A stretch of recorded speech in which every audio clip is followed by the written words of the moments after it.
Alright, I'm just going to make a short video here. Been up in the garden, and I'm not sure if I'm going to release the video that I made or not, but if I do, this will be the second part of it. This is my advice for anyone starting a small market garden, is don't be freely sharing too much information with other farmers at your market.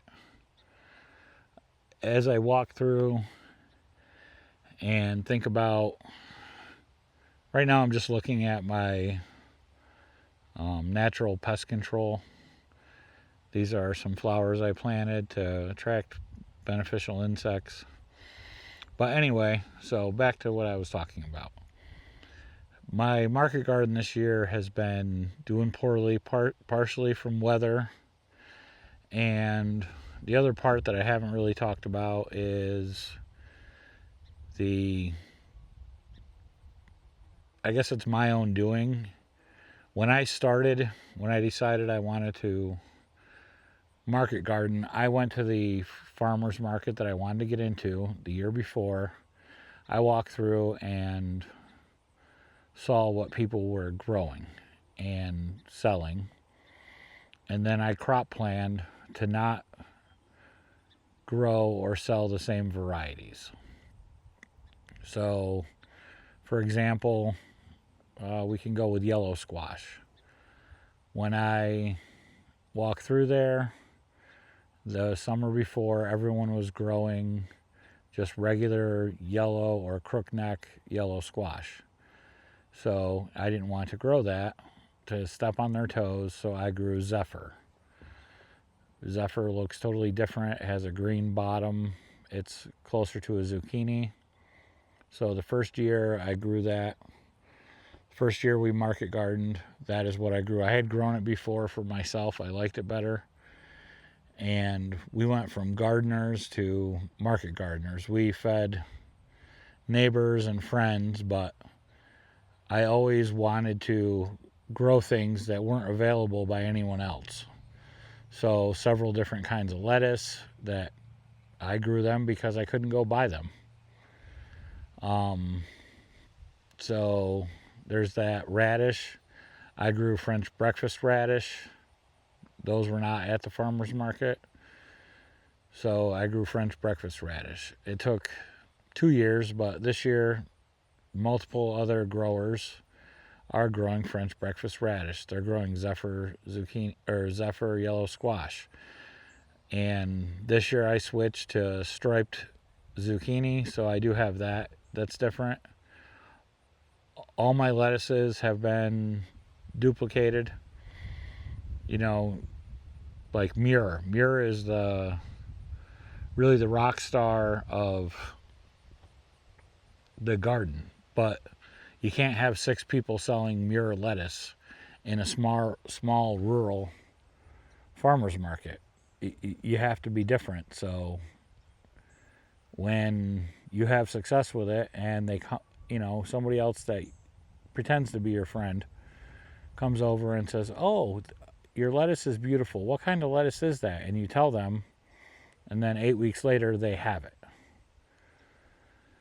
So my advice to anyone who is thinking about getting into this, whether it be for side income or whatever, don't share your varieties. Just, you don't have to lie, but just say, "I don't know. I don't remember. I have to look when I get home." Like beans. We grew, first year we were in the market, I grew dragon tongue beans. They were very popular. I was selling them. And the next year, 3 other people have dragon tongue beans. Did I tell them what they were? Yes, I did. Is that stupidity or being naive? Yeah, probably is. But when our first year and our second year, there was a little bit of, excitement of the customers of the things we were growing. We're not a huge producer. We just grow vegetables and sell them to help cover the taxes on our land. I have 5 acres here, and my tax bill in upstate New York is, in my opinion, ridiculous. So the way I offset that is I put the land to work, and it produces my food and pays my taxes. So this year we're down every week. We've been down $50 or $100, which isn't a lot. But part of that is the whole market is my crop plan. So yeah, there are some loyal customers that they have bought X, Y, or Z from you every year, so they'll keep coming and buying it. But they'll also stop at the booth that's 10 feet closer because they've bought things from that farmer for, years and years. And they'll buy it from them too.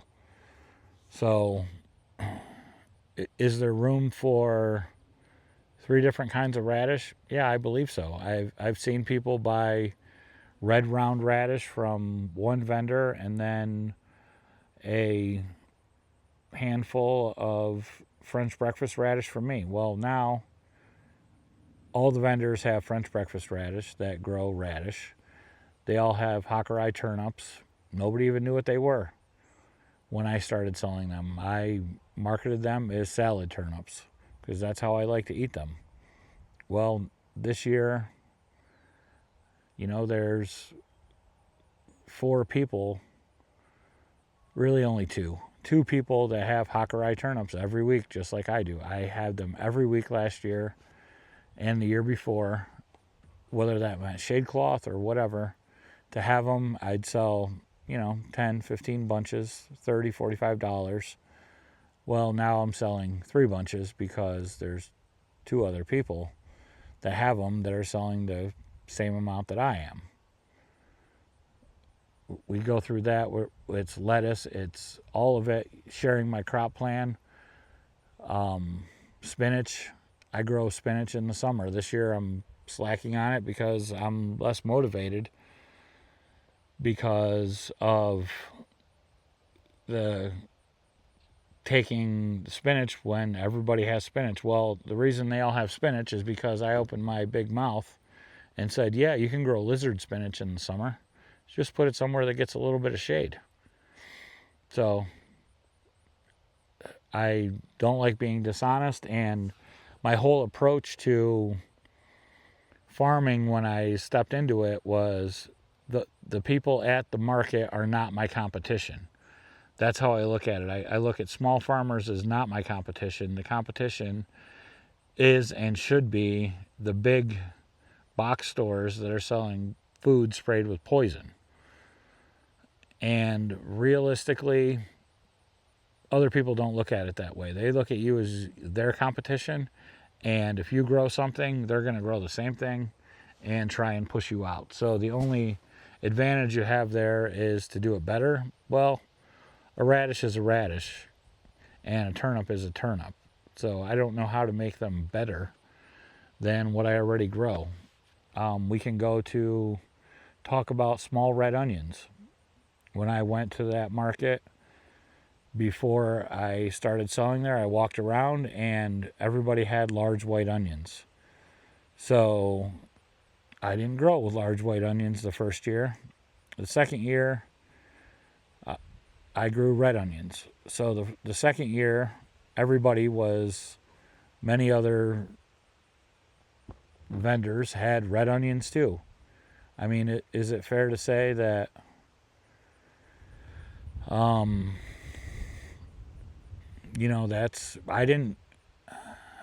not begrudging them to grow whatever they need to grow, but we probably have a market for us both to sell, one person sell red onion and one person to sell a white onion. Some of those people have been doing it. They brag they're in there 35 years or 30 years, and you've survived this long. I'm just wondering, how did you survive that long without copying the varieties? of everyone else. There's a couple other small vegetable growers that told me this in the beginning, and younger people, they told me don't tell these older guys what you're growing because they have labor, they have manpower, and they're going to squeeze you out. And those younger guys, they're not there anymore. They've either closed up, quit farming, or they have gone to a different market. And I'm, kind of thinking that they're smarter. But then I'm not a younger person. I'm in my 50s. I've been gardening for a long time. But gardening and market farming is definitely different. You have to keep producing. So it was a learning curve for me. But anyway, back to these older farmers that are there, older than me. They're pushing their 60s. They're like, oh, we need to get more young people in here. We need to get more young people in here. We're not going to be doing this much longer.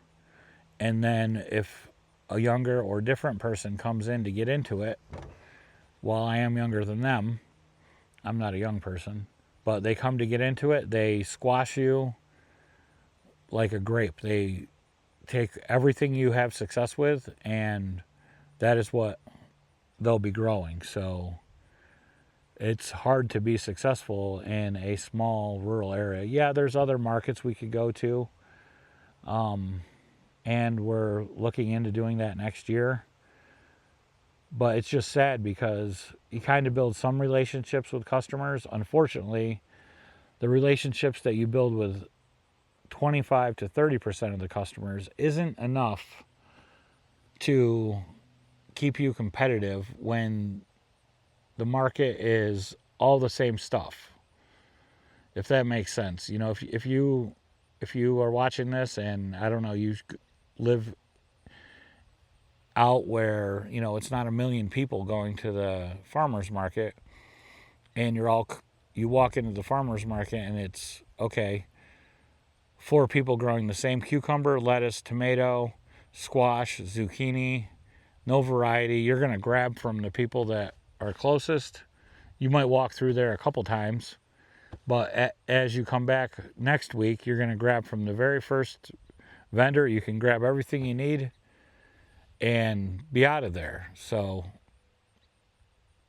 that's my take. I don't know if I should post this video or not, or the other one. It's a lot of whining and crying and feeling sorry for myself.